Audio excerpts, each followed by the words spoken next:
Chapter 29, Mother and Daughter and Rebirth. In later Neolithic times, she, the heavenly cow, begot a sun-lover who is seen as the sacrificial bull. The bull, as the moon's sun-lover, was ritually killed in Crete by priestesses even in the Bronze Age. He was the bull called Minotaur, bull of Minos, in the Cretan labyrinth. Remaining frescoes show the ritual sport of bull leaping with young Cretan women and men somersaulting naked over the horns. The corridas of Spain, France, and Mexico are Western remnants of this Neolithic matriarchal bull ceremony in Crete.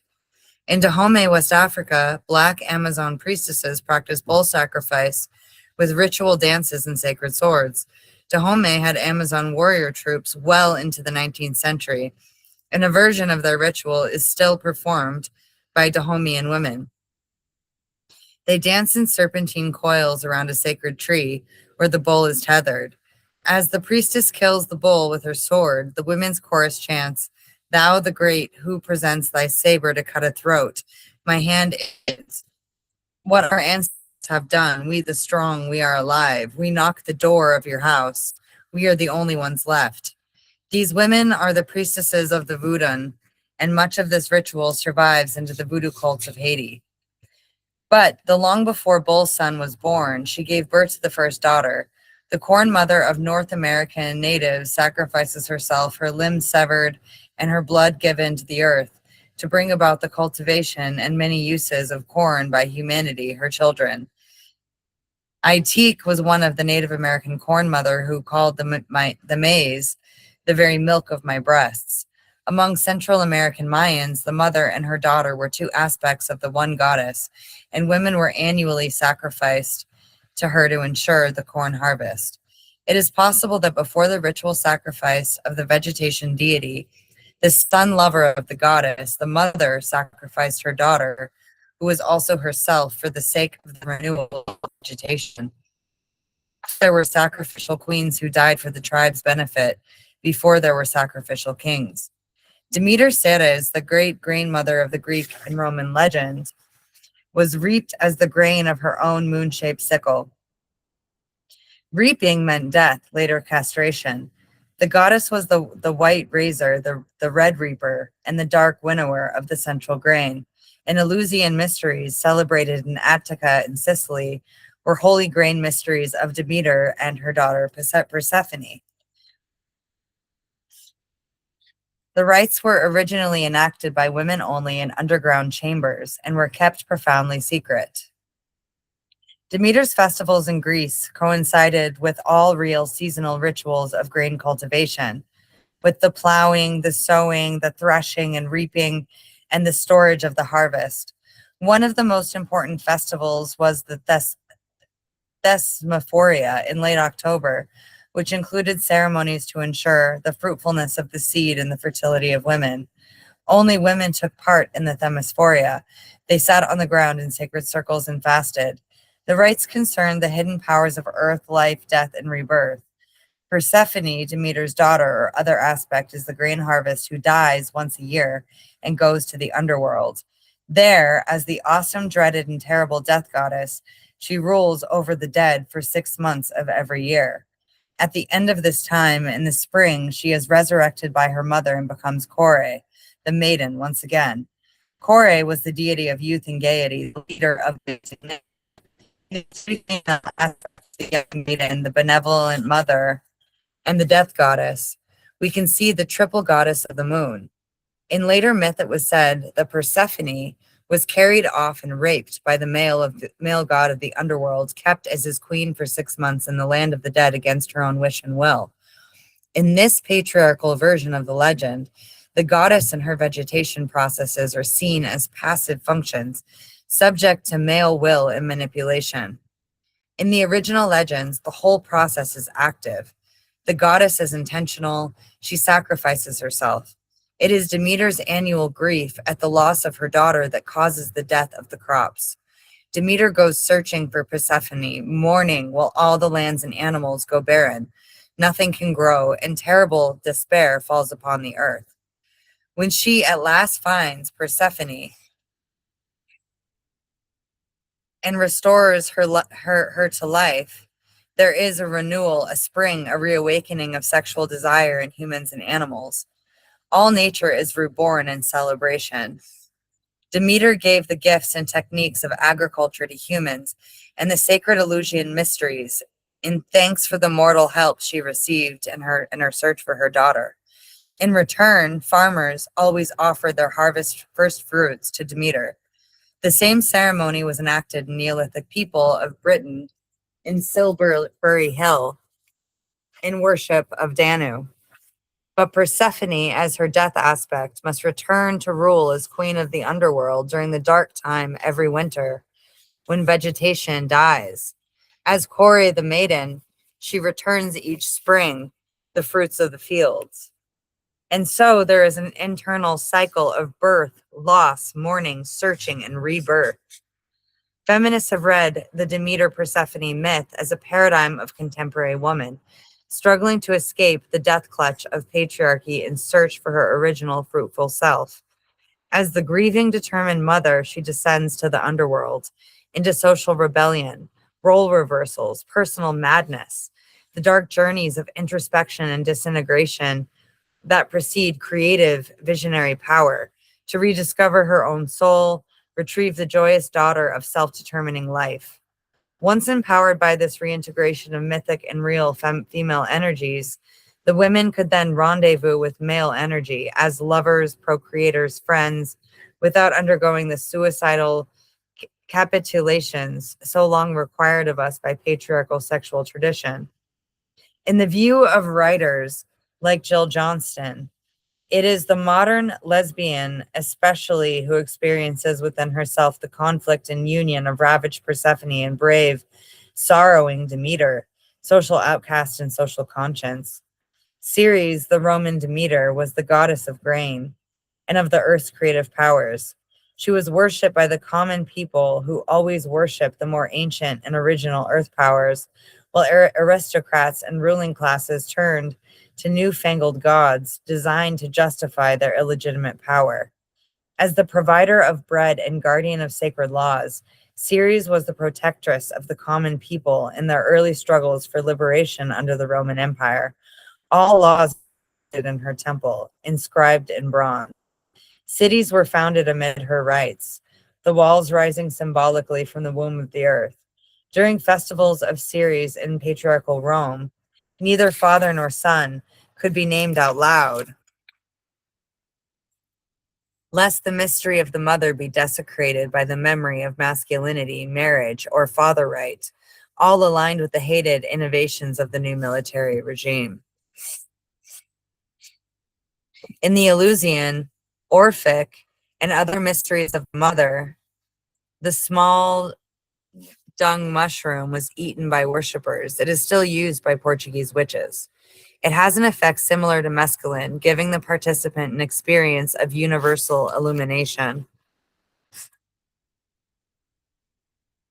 Demeter, in one myth, attempts to make a child immortal by anointing it with ambrosia and hiding it in a fire to burn away its mortality. Many such stories were originally related to ritual use of natural hallucinogens combined with Tantra yoga techniques. When the goddess begets a son, and he becomes the moon hero and the newborn spirit of the vegetation, the green child, he is then the origin of all the dying and resurrecting male gods. And she, like Inanna or Sumer or Ishtar of Babylon, journeys to the underworld to save him. As Inanna Ishtar passes through the 7 doors, guiding the land of the dead, her amulets, jewels, combs, and belts are stripped from her, and her garment veils, one at each door. This ritual stripping of the goddess, Inanna Ishtar, is the origin of Salome's legendary dance of the 7 veils. She arrives in the ultimate place of death, naked and weakened, and is hung upon a nail, corpse-like, by the Sumerian death goddess, Ereshkigal. In these Mesopotamian original versions of the legend, the significant ritual action is all performed by the different female aspects of the goddess herself. Inanna Ishtar must herself undergo a terrible kind of spiritual psychic death in order to restore the world. How do gods die? Only ritually by their own hand. In megalithic graves from Asia to Scandinavia, Inanna Ishtar was always imagined as the two cosmic eyes, grim and staring, and below them a torque, a necklace of power. She herself kills her son lover, Dumuzi Tammuz, in her form of wild strength, the she-bear or she-boar. Then Inanna Ishtar, she mourns Dumuz Tammuz in the fast of the lamentation of Ramadan. Rites of Dumuz Tammuz, Addis, Adonis, Osiris, Dionysus were always attended by the wailing mourning women, smeared with ashes and head shorn. Inanna Ishtar ultimately finds and restores her son lover to rebirth and immortality. In Egyptian mythology, it is Isis, the original Great Mother, who goes over the earth seeking her sacrificed brother lover Osiris. Sister-brother marriage among Egyptian royalty was common desired because both shared the mother's blood. Isis finds and pieces together the severed parts of Osiris's body, renewing the world. Osiris was her moon fruit, the vegetation that was yearly destroyed and then regenerated by her. In still later legend, Osiris was murdered by his own dark aspect, a twin brother Set. In some myths, the moon hero fights his own way out of the underworld. And still later, showing the complete reversal of meaning under patriarchy, the ritual of the moon god becomes the sun god, who saves the male-dominated world by slaying the great goddess herself in the form of a dragon, whale, serpent monster. Robert Graves, in The White Goddess, writes about the goddess and her orgiastic aspect, how at midsummer she demands human male sacrifice. This is the aspect of the goddess that has most fascinated male poets. Queen of the mountains, of summer, of the wind, of the wild oxen, and the hero Hercules is her son. Hercules means the glory of the death goddess. The female aspect of the sky and air encompassing her fertility was ruler over the pasture lands. Her hair was curled like snakes, her eyebrows were shaped like horns, and was called cow-eyed, the noble one, giver of all. Hera was pursued through 300 years by Zeus, the Indo-European thunder god, and finally agreed to become his wife during the Grecian Bronze Age. Then, at Zeus's bidding, Hercules slayed the serpent Ladon, who is the guardian of Hera's sacred fruit tree. This signals the triumph of patriarchy over the goddess in Greek myth, as does the similar story in Hebrew Genesis. In the midsummer sacrifice, Hercules was made drunk with mead and led into the middle of a circle of 12 stones arranged around an oak. The oak has been lopped into a T shape, her tree of crucifixion, and an altar stands before. Hercules is bound to the oak, and willow thongs. Willow is the moon tree, and then is beaten, flayed, castrated, and finally impaled, his flesh hacked into joints on the altar. His blood is caught in a stone basin, sprinkled on the fields and the whole tribe to make fruitful. According to Graves, Hercules was a male leader of the midsummer orgiastic rites, together with his 12 archer companions. These 12 men danced in a wild figure 8 around the ritual fires. Hercules led the people in war and hunting, but, as his name shows, he was subservient to the goddess. As queen of the woods, she had sacred union with him, the tribal queen choosing a male to participate in these sexual rites with her. The priestess of the goddess of the woods was a tribal lawgiver. Later, the male sacrificed ritual was abandoned, and the agricultural king reigned alone for a sacred number of years, a bull being sacrificed in his place. Or, in some versions, for each year of his reign, he offered a child victim in his place. What all these myths are about is the core of all religion: birth, death, rebirth. The moon is the goddess who dies and rises again, the fruit that produces itself out of itself with the power of life over death. The moon dies and then conquers darkness to rise again with a new moon, small at first, but with energy within to recreate herself. The serpent sheds its skin and is reborn.